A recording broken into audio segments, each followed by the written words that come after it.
আজ আমি এসেছি কলকাতার সবচেয়ে বড় লক্ষ্মী মন্দিরে। এই মন্দিরটি কলকাতার খিদিরপুরে অবস্থিত। এবার আমি বলি মন্দিরটি কখন খোলা থাকে। মন্দিরটি সকাল 5টা থেকে বেলা 11:30 পর্যন্ত খোলা থাকে এবং বিকেল 4টে থেকে রাত 9টা পর্যন্ত খোলা থাকে। মন্দিরে ওঠার মধ্যে মা লক্ষ্মীর এমন পায়ের ছাপ আছে যা খুব সুন্দর।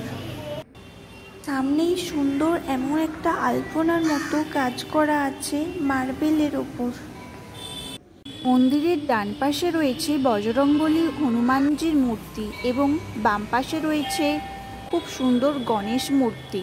মন্দিরের মধ্যস্থানে রয়েছে মা লক্ষ্মীর মূর্তি।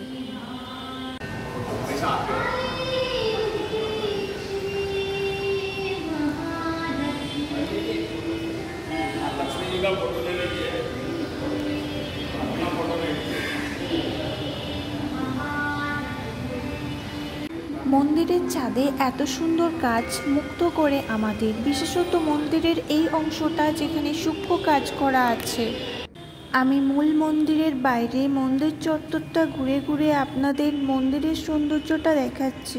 মন্দিরের আশেপাশে চওড়া এই জায়গাটা হাঁটতে কিন্তু ভালো লাগবে।